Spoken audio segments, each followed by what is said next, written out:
Hello, everyone. Welcome back to day 2 of For Climate. In this session, we're going to be talking about forecasting air quality in Berlin with the machine learning technique called XGBoost. And the speaker for the discussion today is Milan Flach. He is a researcher in at INWT Institute, Germany. He's a data science, it's a data science consultancy based in Berlin. His work focuses on automating jobs in productive systems, databases, and predictive analytics. He holds a PhD in geoinformatics and has a passion for spatio-temporal climate data. With that, we have Milan here all set to take the stage. While he, so Milan, go ahead and, you can share your screen. And while you do that, I'm just gonna let everyone know that you're most welcome to share your LinkedIn and share your thoughts while Milan is presenting, using chat. You can specifically put in your questions to the speaker in the Q&A section, which Milan can take either during the session or after he finishes his presentation. Over to you, Milan.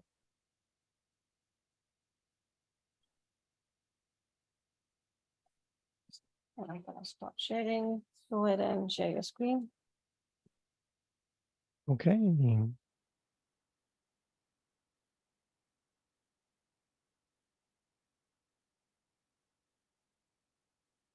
Okay, so thanks for the opportunity to give a talk today at the Predictive Analytics World Climate. And yeah, welcome to my talk about forecasting air quality in Berlin with XGBoost. So first of all, maybe a little bit of background information. I'm data scientist at INWT, which is a company. And basically we started as consultancy for solving statistical problems at university. And now we are doing full stack data science for various external customers, which are mostly other companies, but also like research institutes or the government. And what we do, so our business is to write code, to import data, build machine learning models, run them in production, either on our infrastructure or on the infrastructure of our customers. And one customer, which I will focus on today, is the Senate administration of Berlin, which is like the federal state level of Germany. It's like one of the city states here. And they wanted to have a forecast for air quality in the city of Berlin. So air quality, why does that matter? Why is it of interest? So first of all, it's of interest because of health. So the World Health Organization just more or less recently updated their air quality guidelines in 2021.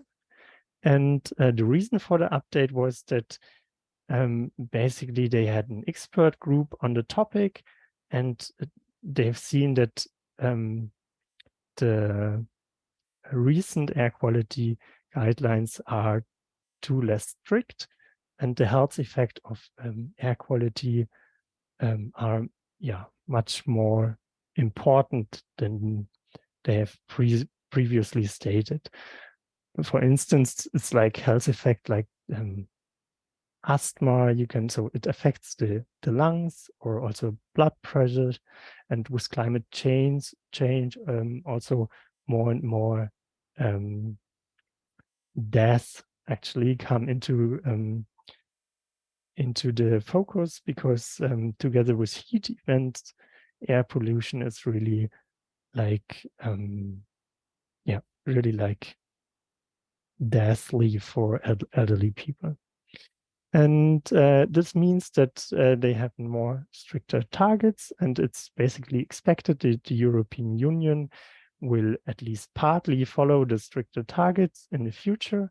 And what they will do, they will turn them into limits. They will turn these targets into limits, and these targets would then have to be met by law. And this is also one point why a city administration is now interested. Apart from the health reasons, they really have to stick to the law. Yeah, for sure. And so, but of course, we are at predictive analytical world climate. So air quality has, of course, also some interaction with climate.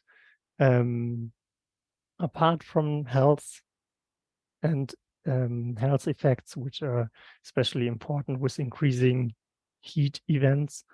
And this is that, they have some indirect interaction with climate. So one very popular point is black carbon, which is one part of PM, of particulate matter. And black carbon has basically a cooling effect, a heating effect on climate. And also for the cities, there's another point. For the cities, the most effective way to get rid of air pollution is to reduce the number of cars, of course, and this will also have an effect on climate. So to summarize it, it's like a highly relevant topic today, and I think also a great application for machine learning. So what is the use case here?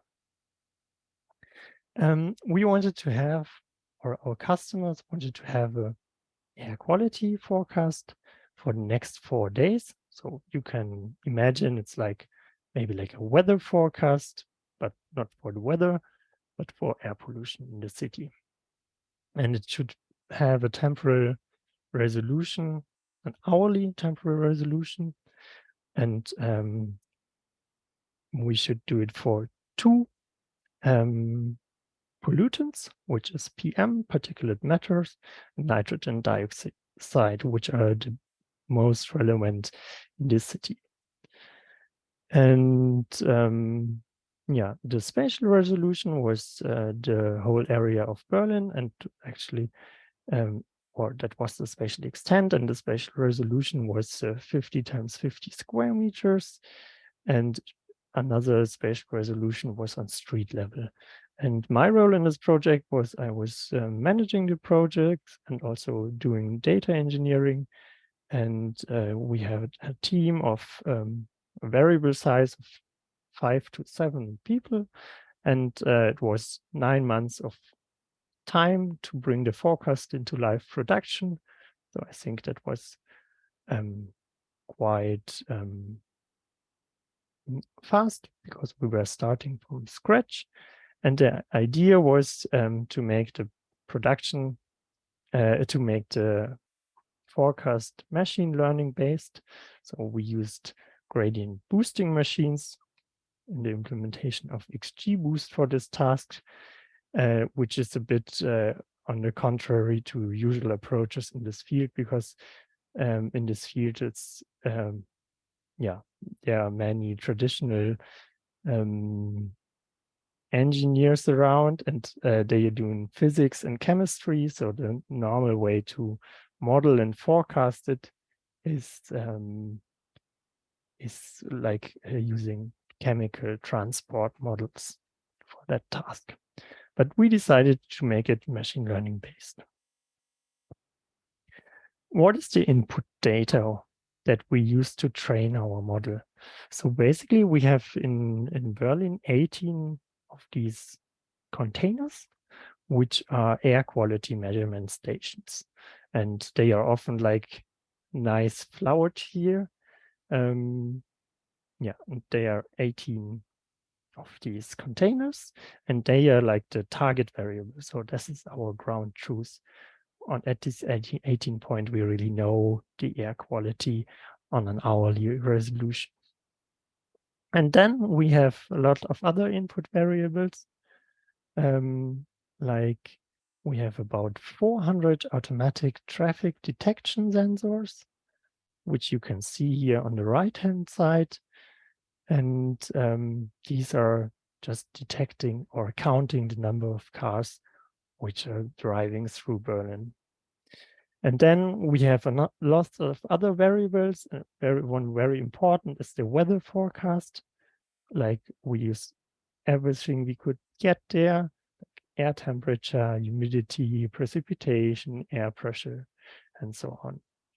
And then we have a lot of information on the city structure, like how green is this city, how high are the buildings here, how big is the street, and also what is the land use type. So is it an industry? Is it here a residential area, or is this one a park or not? And then we have information on the calendar, like what is the day of the week, and also what is school holiday today or not, or is it a public holiday, and so on. Okay, and then we basically split the forecast into 3 tasks.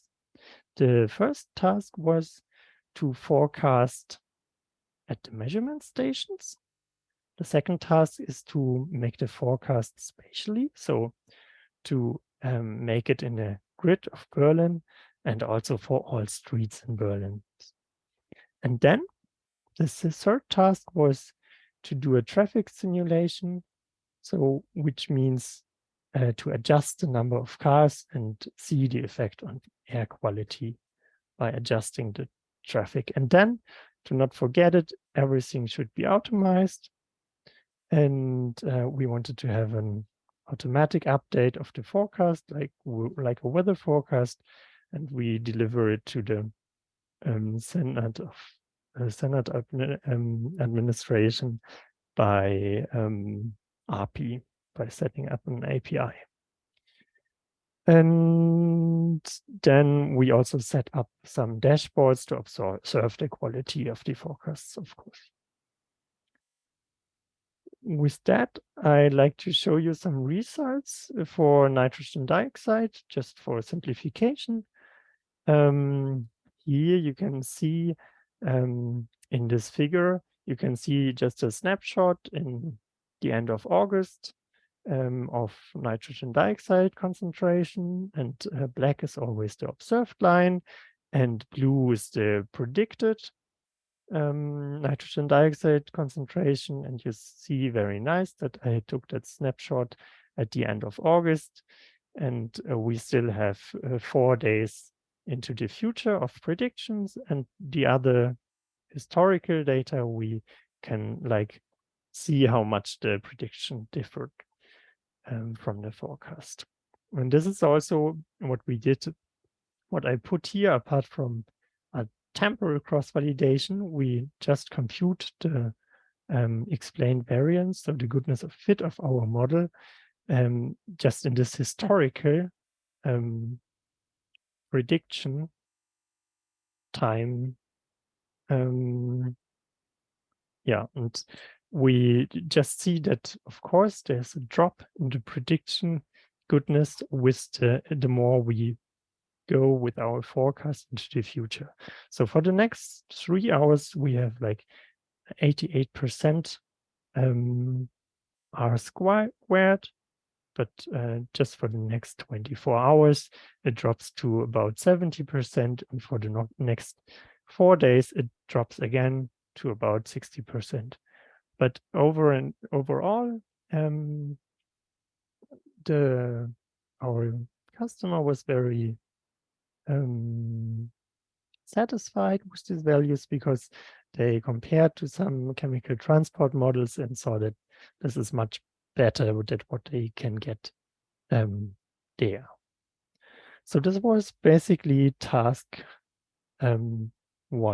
But what we still need to do is we need to see, does that actually physically somehow make sense? And XGBoost is a black box model, like all the machine learning models are. But we have the Shapley values since a few years now. And with by computing these so-called Shapley values, we can basically look a little bit into this black box model and see how are the relationships which the model learned. And so we can cross-check for physical nonsense. And we see here on the right-hand side, you always see the feature, so the variable. And on the left-hand side, you see the, on the y-axis, you see the influence on the air pollution. So you can see what you would maybe expect, that just for the more cars we have in the street, the higher the air pollution. And with wind speed, it's the other way around, because the higher the wind speed, the more the air pollution gets somehow blown away. You know? And then we also have it for the the hour of the day.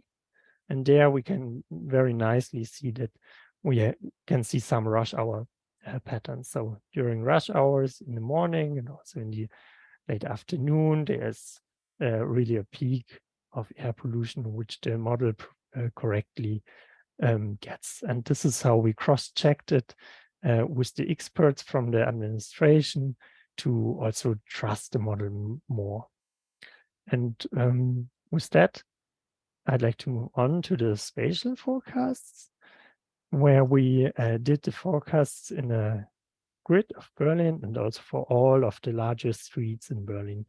And to measure the goodness here, we used leave from station out cross validations. So we had these 18 stations, and always we put one out from training and compute then at the time we compute then the explained variance we get here on the station which we left on, and we repeat that procedure with all of the 18 stations and get an explained variance of about 65%.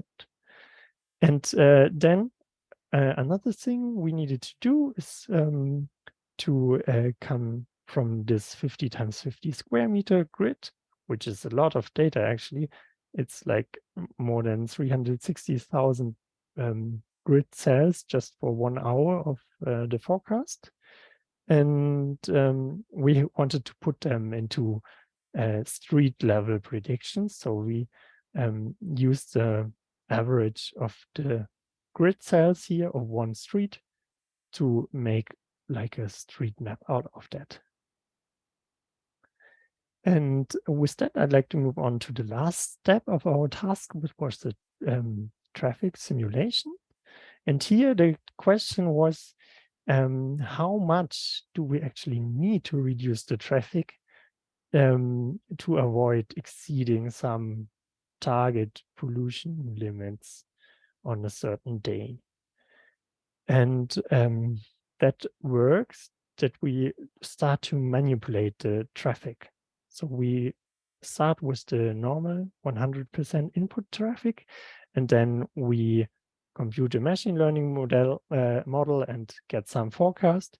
And then we can just repeat the procedure and do it at 90% traffic level. Again, make the prediction, see how much air pollution is predicted, and do it with 80% traffic, and so on, and so on. And this works partly well, but we basically run into the problem, and this is kind of a typical problem for statistical, for statisticians, because this is very well known, because a machine learning model like XGBoost is basically checking for dependencies, is checking for correlation. But this correlation is not causation. So this means that when I have two variables like the traffic and the time of the day, they are very much correlated because both have a rush hour always at the same day.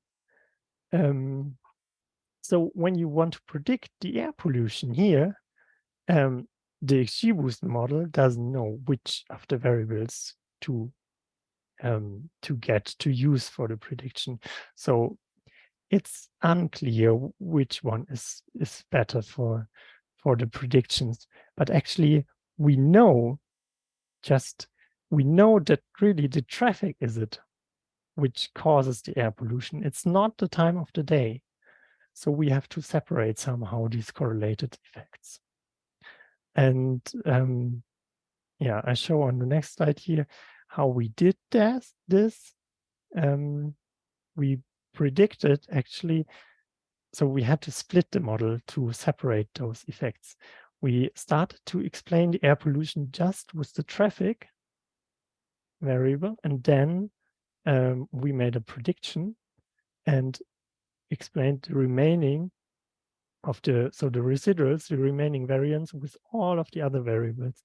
And this is how we put more importance on the traffic here, because we know that the traffic must be the point in the city which actually causes the air pollution and not the time of the day. And this is then the combination of both is then the new forecast for the air pollution. This is like a small modification of the model which is needed for this third task to make this work better. And it's very nice that this approach worked fairly well, because we could show that that nitrogen giant accounts for like 50% of or the other way around, that traffic accounts for around 50% of the nitrogen dioxide of air pollution, which is actually what is also expected from literature. Okay, so with that, I'd like to show a little bit of the infrastructure which we used. So we've written our code mainly in R and Python, and we are always packaging our code in Docker containers. And then we run them on a Kubernetes cluster. And the data import is then all the data is written in the database, which is ClickHouse in our case, which can very well deal with these large amounts of data, which we need for the grid forecast especially. And then we make a lot of feature extraction, also mainly in ClickHouse, make then the prediction, again, with Docker containers and Kubernetes, write the prediction in ClickHouse, and these predictions are then picked up by our REST API, and I've put the link here, so you can also see it. It's publicly available. So far without a lot of explanations, but it's available. And we observe basically the state of our data imports and also of our predictions and the API with the dashboard, which is Redash in this case. Okay, so with that, I think I have to come to an end. And basically, we showed that machine learning is very well suited to predict air pollution, as well temporal and also spatially. And we can go a bit back to the beginning. So we had the health effects of air pollution, and we've shown that reducing air pollution locally the next day is at least theoretically possible with our forecast system. And we can raise an alarm for the air pollution 1 day before or 2 days before. And we can also estimate the maximum amount of traffic which would be allowed to meet some air quality targets. But what is missing so far is actually the action or implementation side. So a smart system which actually would have to be run by the city, which manages the traffic, like which would make like traffic lines temporarily only available for public transportation to reduce the traffic, or which would really just turn the traffic lights a longer time in red state. Yeah, so with that, we are currently working on an ensemble with chemical transport models to further improve the prediction. And also this is run in cooperation with the University of Berlin. We think about smaller cities which don't have 18 of these containers, but fewer ones, and look what can be done in terms of goodness of fit and forecast for smaller cities. With that, I'd like to thank you for your attention. You can check out our podcast. Unfortunately, it's only in German, so only German speakers can check it out. And yeah, don't hesitate to ask me questions, or also you can write me an email if you want. Wonderful. I think a great discussion and such great explanations, Milan. Thank you so much for sharing. Thank you so much, everyone, for attending. We're at the top of the hour, but we do have one question for you, Milan. You want to take it now, if you think it's a quick one? Yeah, it's a quick one. So the question is, great work creating an API for this forecast. Who can access this data? Will you make it public? And yes, so I think maybe the question was before I showed the slide. Here, this is the link to the API. Just check it out. It's already publicly available. You can download the data and play around with it. Have fun. It's nice. Perfect. Yeah, and I think you have the contact details as well in your footer, so that's perfect. So again, thank you so much, everyone, for listening in. Thank you so much, Milan, for your presentation today. Thank you. It's been a great discussion. I think I see another question pop up. Have you ever considered the forecast in higher resolutions than 1 hour? It may be significant considering air pollution concentration varies with wind. Yes, that's a very good question. Actually, we didn't consider to make the forecast in a higher resolution because at the moment we don't have the higher resolution data, especially for the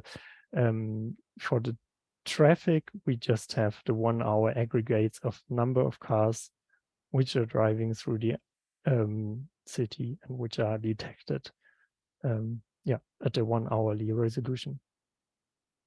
Sounds good. Okay, so with that, and given the time, I want to thank everyone again here.